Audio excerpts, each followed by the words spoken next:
وعن عبد الله بن عمر رضي الله تعالى عنهما قال عبد الله بن عمر থেকে বর্ণিত তিনি বলেন বাইনামা নাহনু মুসাল্লি মা রাসূলিল্লাহ সাল্লাল্লাহু আলাইহি ওয়াসাল্লাম হযরত আব্দুল্লাহ ইবনে ওমর বলেন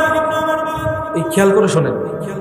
আব্দুল্লাহ ইবনে ওমর বলেন আমি একদিন নবীজির সাথে নামাজ পড়তেছিলাম রাসূল নামাজ পড়াইতেছেন আমরা হলাম নবীজির সাহাবী মুক্তাদি قال رجل من القوم হঠাৎ করে একজন সাহাবী নামাজের মধ্যে বলে উঠল আল্লাহু আকবার কাবীরা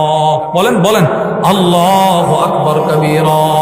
আলহামদুলিল্লাহি কাসীরা ওয়া সুবহানাল্লাহি বুকরাতান ওয়া আসীলা এই তিনটা কালেমা একজন সাহাবী নামাজের মধ্যে বলে উঠল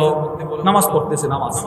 একজন সাহাবী জোরে জোরে বলতে লাগলো আল্লাহু আকবার কাবীরা আলহামদুলিল্লাহি কাসীরা ওয়া সুবহানাল্লাহি বুকরাতান ওয়া আসীলা এটা বলছে নামাজে বলেন কিসের মধ্যে বলছে নবীজি নামাজ শেষ করছে রাসূল নামাজ শেষ করে বলতে লাগলেন মানিল কাইলু কালিমাতা কাদা ওয়া কাদা কে এই তোমাদের মধ্যে কে এই শব্দগুলো বলছে নামাজে কে বলছে ওই সাহাবী একটু ঘাবড়ায় গেছে হায় নবীজি এখন বিচার করবে কিনা ভয় পেয়ে গেছে নবীজি বলতেছে কে বলছে শব্দগুলো নামাজের মাঝখানে ক্বালা আনা ইয়া রাসূলুল্লাহ সাহাবী দাঁড়ায় বললেন ইয়া রাসূলুল্লাহ আমি বলছি এবার নবীজি কি বলে দেখেন আল্লাহর রাসূল বলে আজিবতু লাহা তুমি যখন নামাজে এই তিনটা শব্দ বলছো তোমার তিনটা শব্দের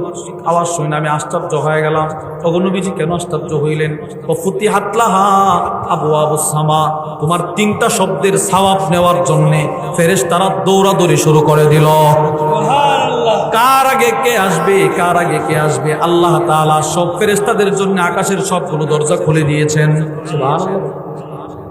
বলেন আল্লাহু আকবার কাবীরা বলেন